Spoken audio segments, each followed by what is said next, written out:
श्री गणेशाय नमः।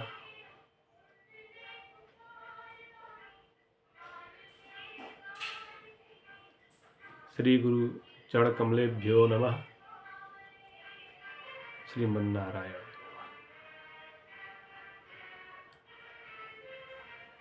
नारायणं नमस्कृत्य नरं चैव नरोत्तमं देवी सरस्वतीं व्यासं ततो जयमुदीरयेत्।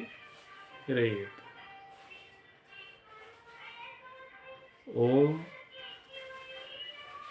श्री परमात्मने नमः। सच्चिदानंदरूपाय विश्वोत्पत्त्यादि हेतवे तापत्रय विनाशाय श्री कृष्णाय वयं नमः। आज एकादशी महात्म्य के बारे में चर्चा करेंगे। अभी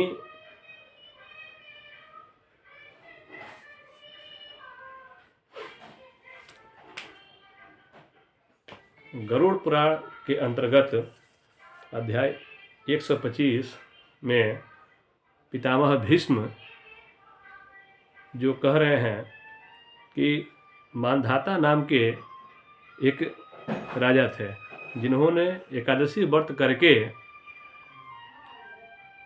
उसके पुण्य से चक्रवर्ती सम्राट की उपाधि प्राप्त की। अतः कृष्ण एवं शुक्ल पक्ष दोनों पक्ष की एकादशी तिथि में मनुष्य भोजन न करे। गंधारी ने 10वीं विधा एकादशी का व्रत किया था, जिसके फलस्वरूप उसके 100 पुत्र का विनाश हो गया।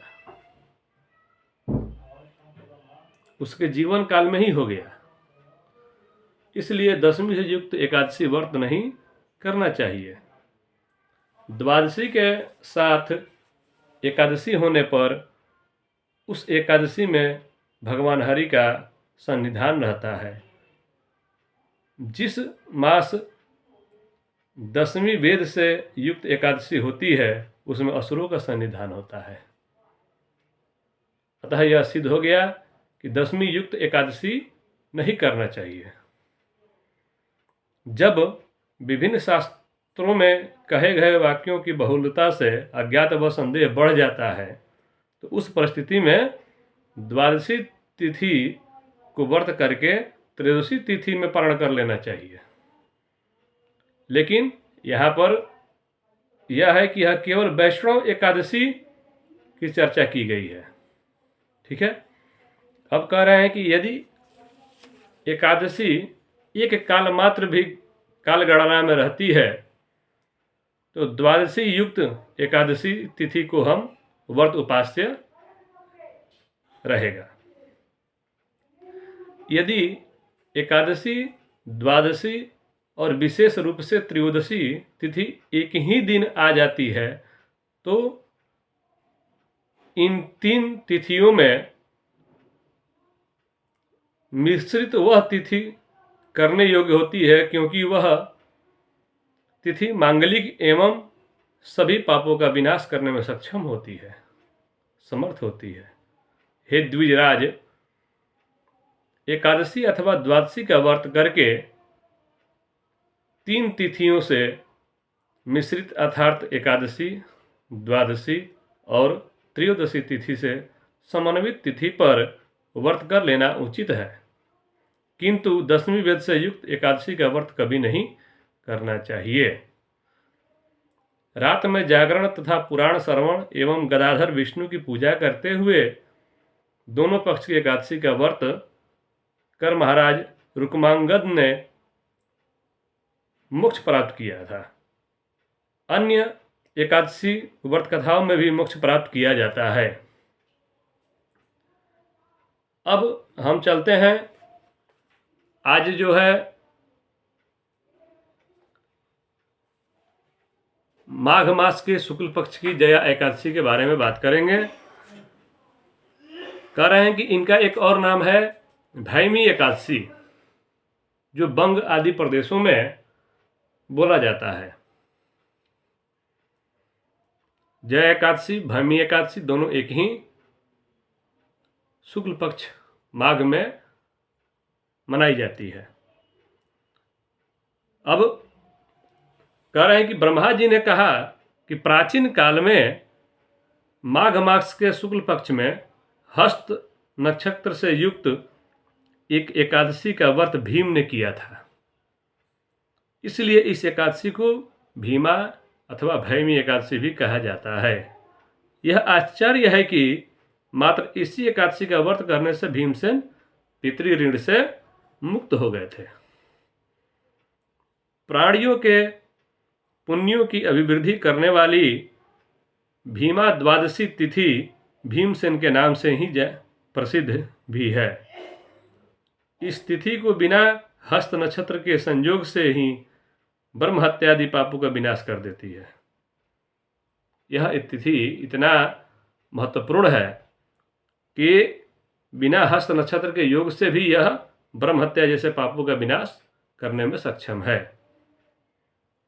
यह द्वादशी तिथि महापापों को तो वैसे ही नष्ट कर देती है जैसे कुमार्गामी राजा से राज्य, कुपुत्र से कुल, दुष्ट पत्नी से पति, अधर्म से धर्म, कुमंत्री से राजा, अज्ञान से ज्ञान, अशौच से शौच, अश्रद्धा से श्रद्धा, अश्राद्ध से श्राद्ध, असत्य से सत्य, उष्णता से शीतलता, अनाचार से संपत्ति, कहने मात्र से दान, विस्मय करने से तप, अशिक्षा से पुत्र, दूर चले जाने से गौ, क्रोध से शांति, नहीं बढ़ने से धन, ज्ञान से अविद्या और निष्कामता से फल विनिष्ट हो जाते हैं। उसी प्रकार पापनाश के लिए द्वादशी तिथि शुभ कही गई है। ब्रह्महत्या, सुरापान, स्वर्ण चोरी तथा गुरु पत्नी गमन ये महापातक मनुष्य में यदि एक साथ उत्पन्न हो जाए तो इनको त्रिपुरुष का तीर्थ भी नष्ट नहीं कर सकते। यह महापातक है, महापाप है, किंतु यह द्वादशी उस समस्त पाप समूह को नष्ट कर देती है, करने में सक्षम है। नैमिष क्षेत्र, नैमिषारण्य वर्तमान में उत्तर प्रदेश के सीतापुर, कुरुक्षेत्र, प्रभास क्षेत्र, कालिंदी यानी जमुना, गंगा तथा सभी तीर्थ भी एकादशी के समान नहीं है। किसी भी तीर्थ में जाइए, स्नान कीजिए, वह एकादशी के बराबर उसकी समानता नहीं है। कोई भी दान, जप, होम या अन्य पुण्य इसके तुल्य नहीं है। यदि एक ओर पृथ्वी के दान का सत्कर्म रखकर दूसरी ओर भगवान हरि का इस पवित्र एकादशी की तुलना की जाए तो भी यही एक महापुण्यशालिनी एकादशी तिथि सर्वश्रेष्ठ सिद्ध होगी। इस व्रत में भगवान वराह देव ने की स्वर्ण प्रतिमा बनाकर नए ताम्रपात्र में घट के ऊपर स्थापित करना चाहिए। पूजन विधि बता रहे हैं कि वराह देव की स्वर्ण की प्रतिमा बनवाएं और ताम्रपात्र के एक कलश लें और उसके ऊपर इनको स्थापित करें। तदनंतर ब्राह्मण जन समस्त विश्व के बीजभूत विष्णु देव का उस प्रतिमा को, विष्णु भगवान की प्रतिमा को श्वेत वस्त्र से आच्छादित करके स्वर्ण निर्मित दीपादिक उपचारों से प्रयत्नपूर्वक उनकी पूजा करें। जितना षोडशोपचार, पंचोपचार जितना संभव हो सके उस तरह की पूजा करके धूप दीप नैवेद्य लगा करके भगवान को पूजा करें। ओम वाराहाय नमः इस मंत्र से उन विष्णु के चरण कमलों की पूजा करें। ओम क्रोडाकृतये नमः इस मंत्र से उनके कटी प्रदेश की पूजन करें। तदनंतर ओम गंभीर घोषाय नमः इस मंत्र से उनकी नाभि की पूजा करें। ओम श्रीवत्सधारिणे नमः इस मंत्र से उनके वक्षस्थल का पूजन करें। उसके बाद ओम सहस्रशीर्षा नमः इस मंत्र से उन विष्णु भगवान की भुजाओं की पूजा करके भक्तों को ओम सर्वेश्वराय नमः इस मंत्र से उन देव के ग्रीवा भाग की पूजा करनी चाहिए। तदनंतर व्रती ओम सर्वात्मने नमः इस मंत्र से मुख की और ओम प्रभवाय नमः इस मंत्र से हरि के ललाट भाग की पूजा कर ओम सत मयूखाय नमः इस मंत्र से उन चक्रधारी हरि की केसर राशि की विधिवत पूजा करनी चाहिए। अब इस प्रकार भगवान विष्णु की विधि पूर्वक पूजा को समाप्त कर व्रती रात्रि में जागरण कर भगवान हरि के महात्म्य को प्रतिपादित करने वाली पुराण की कथा का श्रवण करें। तदनंतर प्रातःकाल स्वर्ण निर्मित वराह सहित सपरिवार भगवान की उस मूर्ति को अपेक्षा रखने वाले ब्राह्मण को दें। उसके बाद पारण करें। इस विधि विधान से व्रत करने से मनुष्य पुनः माता के गर्भ से उत्पन्न होकर स्तन का दूध नहीं पान करता है, अर्थात वह पुनर्जन्म से मुक्त हो जाता है। भगवान के श्री चरण कमले में वह विद्यमान हो जाता है। इस पुण्यशाली एकादशी का व्रत करने से प्राणी को पितृ, गुरु एवं देव इन तीनों ऋणों से मुक्ति प्राप्त होती है। यह व्रत सभी व्रतों का आदि स्थान है। इस व्रत को करके मनुष्य अपने समस्त मनवांछित फलों को प्राप्त करने में सफल रहता है। अब हम जो हैं इस व्रत की कथा सुना रहे हैं, कब और कैसे यह व्रत कही गई। अब युधिष्ठिर जी ने पूछा श्री कृष्ण जी से कि हे भगवान, अब बताइए कि माघ मास के शुक्ल पक्ष में कौन सी एकादशी होती है, उसकी विधि क्या है तथा उसमें किस देवता का पूजन करना चाहिए। तब भगवान श्री कृष्ण बोलते हैं कि हे राजेंद्र, बतलाता हूँ, उसे सुनो। माघ मास के शुक्ल पक्ष में जो एकादशी होती है उसका नाम जया एकादशी है। वह सब पापों को हरने वाली उत्तम तिथि है, पवित्र होने के साथ ही पापों का नाश करने वाली है तथा मनुष्यों को भोग और मोक्ष प्रदान करती है। इतना ही नहीं, वह ब्रह्म हत्या जैसे पाप तथा पिशाचत्व की विनाश करने वाली है। इनका व्रत करने से मनुष्यों को कभी प्रेत योनि में नहीं आना पड़ता है। इसलिए राजन, प्रयत्नपूर्वक जया नाम की एकादशी का व्रत करना चाहिए। एक समय की बात है कि स्वर्गलोक में देवराज इंद्र राज्य करते थे। देवगढ़ परिजात वृक्षों से भरे हुए नंदन वन में अप्सराओं के साथ विहार कर रहे थे। 50 करोड़ गंधर्वों के नायक देवराज इंद्र ने स्वेच्छानुसार वन में विहार करते हुए बड़े हर्ष के साथ नृत्य का आयोजन किया। उसमें गंधर्व गान कर रहे थे, जिनमें पुष्पदंत, चित्रसेन तथा उसका पुत्र, ये 3 प्रधान थे। चित्रसेन की स्त्री का नाम मालिनी था। मालिनी ने एक कन्या उत्पन्न हुई थी। मालिनी से एक कन्या उत्पन्न हुई थी जो पुष्पवंती नाम से विख्यात थी। पुष्पदंत गंधर्व के एक पुत्र था जिसको लोग माल्यवान कहते थे। माल्यवान पुष्पवंती के रूप पर अत्यंत मोहित था। ये दोनों ही इंद्र के संतोषार्थ नृत्य करने के लिए आए थे। इन दोनों का गान हो रहा था। इनके साथ अप्सराएं भी थी। परस्पर अनुराग के कारण ये दोनों मोह के वशीभूत हो गए। चित्त में भ्रांति आ गई, इसलिए वे शुद्ध गान न गा सके। कभी ताल भंग हो जाता तो कभी बिन गीत बंद हो जाता था। इंद्र ने इस प्रमाद पर विचार किया कि इसमें अपना अपमान समझकर वे कुपित हो गए। अब इंद्र कुपित हो गए क्यों? चूंकि वह दोनों का ताल नहीं मिल रहा था। वह मोहवश आपस में कभी गीत का भंग होता था, कभी ताल का भंग होता था। इसलिए इंद्र भगवान जो है कुपित हो गए। अतः उन दोनों को साफ देते हुए बोले कि अरे मूर्खों, तुम लोगों को धिक्कार है, तुम लोग पतित और मेरी आज्ञा भंग करने वाले हो, अतः पति पत्नी के रूप में रहते हुए पिशाच हो जाओ। अब देखिए, बड़ी विडंबना है। इंद्र के इस प्रकार साप देने पर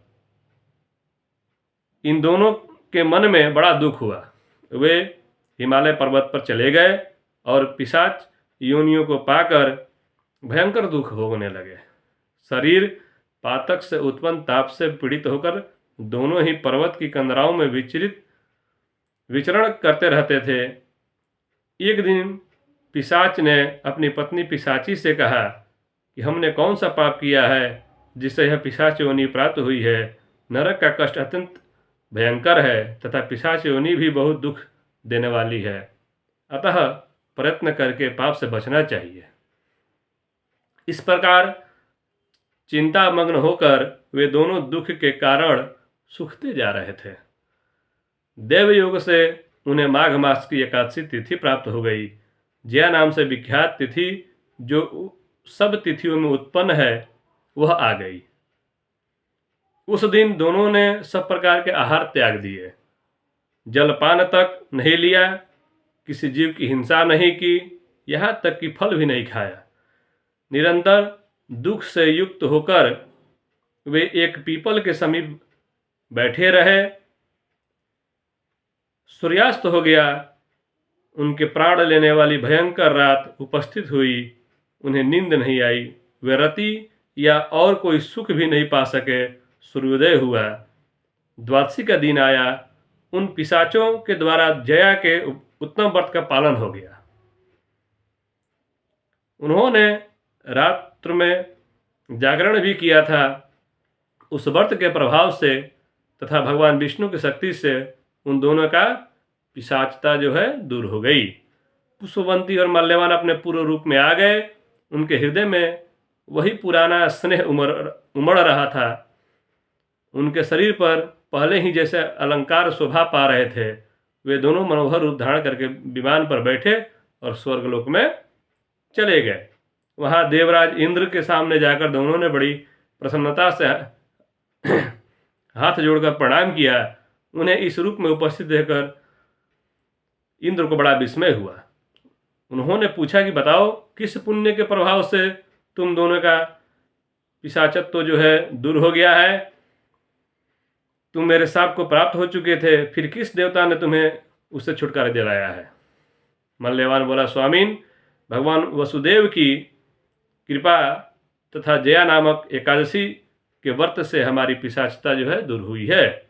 इंद्र ने कहा, तो अब तुम दोनों मेरे कहने से सुधा पान करो। जो लोग एकादशी व्रत में तत्पर और भगवान श्री कृष्ण के शरणागत होते हैं वे हमारी भी पूजनीय हैं। भगवान श्री कृष्ण कहते हैं कि राजन, इस कारण एकादशी व्रत करना चाहिए। नृप श्रेष्ठ जया ब्रह्महत्या का पाप भी दूर करने वाली है। जिसने जया का व्रत किया है उसने सब प्रकार के दान दे दिया और संपूर्ण यज्ञों का अनुष्ठान कर लिया। इस महात्म्य के पढ़ने और सुनने से अग्निष्टोम यज्ञ का फल प्राप्त होता है। यह रहा आपको जया नाम की एकादशी, भीमा एकादशी और बंग देश में कहे जाने वाली भैमी एकादशी जो प्रचलित है उनकी कथा। ओम आपदां हर्तारं दातारं सर्वसंपदां लोकाभिरामं श्रीरामं भूयो भूयो नमाम्यहम्।